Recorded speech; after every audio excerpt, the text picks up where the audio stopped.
Still covered in mud from testing. Only a little bit. I did get most of it off. Don't worry. Shooting Supplies, who sent me this rifle, I will clean it before it comes back to you very kindly on loan from those guys. Hi everyone, this is RACKNLOAD and this is the Tippmann Arms M4-22 Magnum. This one is in 22 WMR, 22 Magnum, or 22 Magnum, however you want to say it. I have thrown out a bit of a first look video on this and the range time video, so now it's time for the full review. So here it is on the rack table, ready to be operated on. Well, not operated on, but you know me, I don't do gunsmithing or anything. Operated on as in pulled apart as far as reviewing goes. Right, let's throw out some specs then.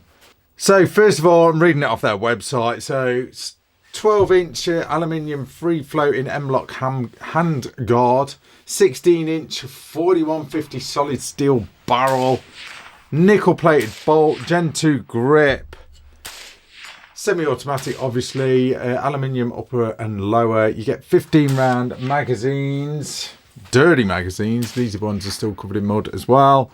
I'll talk more about them in a minute. Adjustable flip up sights. You've got a shell deflector like you have on a lot of AR-15s. It says here 4.5 pound trigger pull. We'll give that a measure shortly. Adjustable stock, I think it's 6 position adjustable stock there. Nothing really fancy about the stock, to be honest. I'd probably swap that out myself, but 1/2 inch per 28 thread. It's got an A2 birdcage muzzle brake on the end of it. Full length Picatinny rail along the top, as you can see. Pretty much mil spec. You can drop in an AR-15 style, an AR-15 or any AR-15 trigger set. I mean, I've got one here that I'm going to drop in my Schmizer. I'm going to do a video on that. That's a Mimtac one. One that will just drop into an AR. That's going in my Schmizer, but any sort of AR-15 trigger cassette style trigger will just drop straight in. So you know you can pimp this thing up if you want. Pretty much. I'm just looking for twist rate is 1 in 16 and 6 pounds in weight. That's pretty much it for your specs. So let's basically tell you how I got on with it. Now I used a variety of ammo, as you can see in the range time video. I'll throw in bits of that anyway. This is the ammo that I did use, and it was all right with pretty much everything. CCI Maxi Mag hollow points, it was all right with them. It tended to like the 40 grain ammunition. There was some an old box here that I've got as well, and I think probably an even older box there. I've got some real old stuff. Some RWS Dynamite Noble. I think this is just old stock that I've got. 30 grain VMAX. These are the pointy ones. I did have a few little issues with them, and I thought I would, to be fair, because obviously, you know, pointy ballistic tip ammo in a semi-auto is going to be pretty iffy, you know, at the best of times. But the normal sort of round nose hollow point or solid point 40 grain ammo, absolutely fine. It really was. And this thing, it really did run well. I was super impressed with it. I didn't do a paper punching exercise with this thing. I was just shooting it on steel. I was out to about 100 and, I think, well, when I lasered it, I was about 145 yards. I was a bit further back than what I thought. Just ran it, and I was more interested in, reliability. You don't buy a semi-auto for, maximum sort of accuracy. You're going to get a bolt action for that. But I was shooting my steel plates, one of which is sort of that sort of size, sort of 10 inch or whatever. Sort of that 140 odd yards excuse me, and I was pinging that when obviously I wasn't sort of missing, but the gun was pretty much on it. And then obviously I was shooting at the big balls of steel target, which is quite a bit bigger, but I was just sort of nailing that. Brilliant, you know, in sort of, you know, locked down range conditions, you know, where you've got this thing on a bench, because I was running it off a tripod, then you're going to sort of, you know, do sort of real decent groups. But I was more interested in just hitting some long range steel, having fun, and more interested in the reliability. Right, let's have a look. Let's take this thing from the top. There we go. Just keep the bolt open. So you do get 2 magazines with it, which is nice.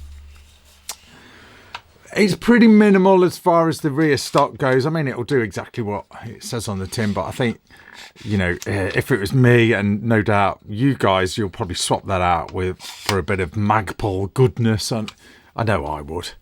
Your standard sort of buffer tube there. In fact, let's crack it open while we talk about the buffer tube. It is a working buffer tube, so you will sort of hear this thing sort of springing, if that's the right word. As you shoot this thing, you'll sort of hear the spring going in there. That's the guts while we have got it open. We're doing this all sort of the wrong way round. Let's show you the bolt. I mean, it's all your sort of standard stuff. Nice solid bolt there.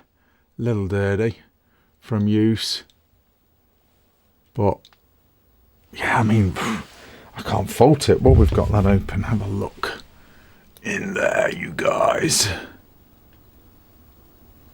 There we go.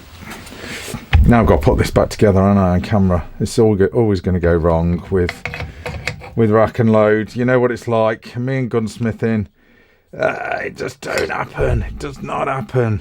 It might be quite easy to put this back together, though I am probably doing it wrong, and I'll swear in a minute off camera. Oh no, that's pretty easy. So that's pretty much it. That's your sort of field strip in a nutshell. And like I said, you can just swap out any trigger there if you so wish. Put that back together. So yeah, working buffer tube, castle knot. Like I said, you can swap that out if you want. Sling swivel area there to put a single point harness on if you want. Decent charging handle. Again, I'd probably swap that out for something bigger, especially if you're running a scope, that sort of scope where it's coming back a little bit. If you're running a red dot in, it's not going to matter. That's a Vector Optics Continental, just in case you're wondering, 1:10 by 28. Excellent scope. That is a test scope that I've got here on the channel that I'm running on all sorts of platforms at the minute.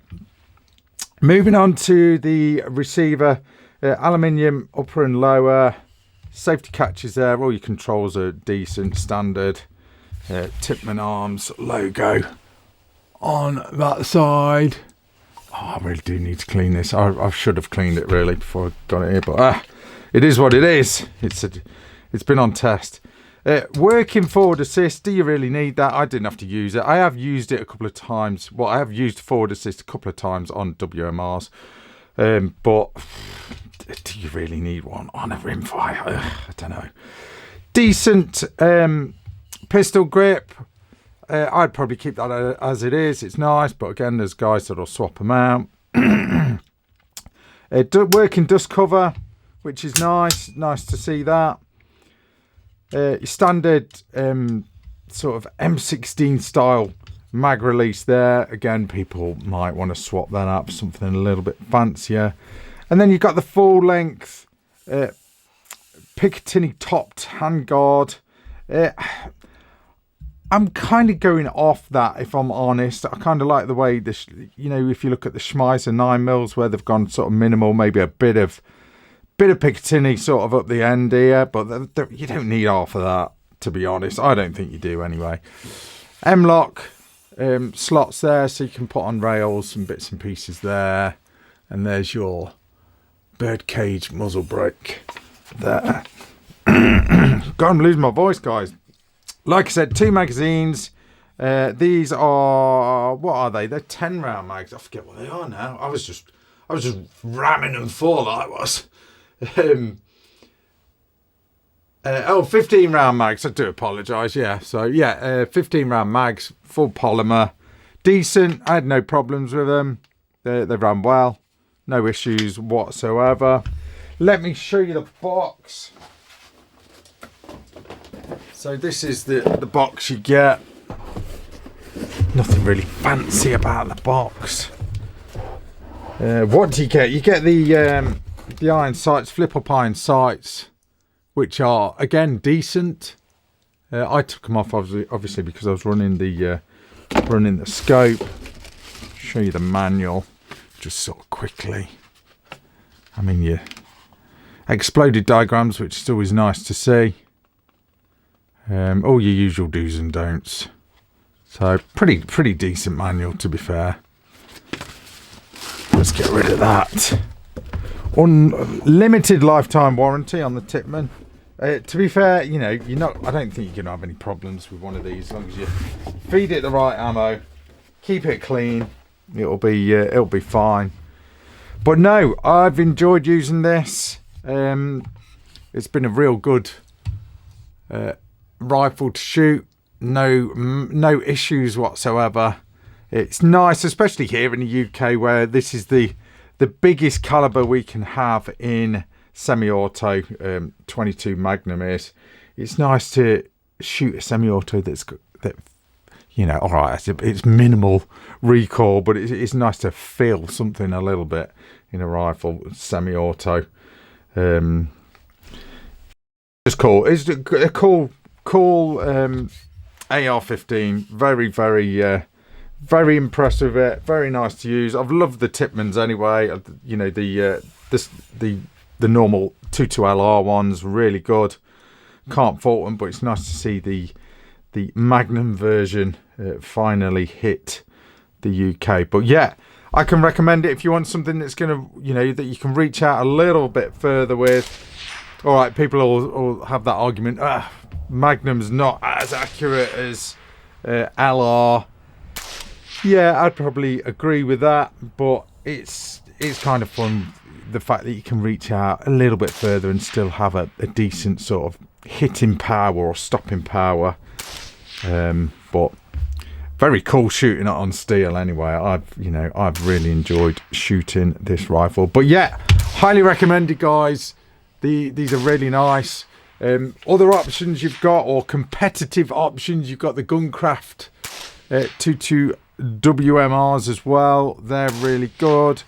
It's nice to see something come out of a factory though, you know, like Tippmann, in this configuration as well, in this caliber. Really nice. But no, there you have it, guys. I recommend one of these, definitely. No issues whatsoever. You know me, if I'd had any problems, I would have told you. Yeah, I did have the odd stovepipe, and you know, the odd sort of failure to feed. I think it was probably some of the shitty ammo that I was putting through it. This stuff is old, but whatever. You know, using decent new boxes of ammo, and I mean, I think I threw a good few rounds through this rifle. I was getting on for probably 400-500 rounds I took through it, and it's still pretty clean as well. Yeah, I mean, it's not bad. I will have to give it a scrub before I return it though. But no, decent. Anyway, I'm going to leave it at that, guys. Thanks for watching. That is Rack and Load. See ya.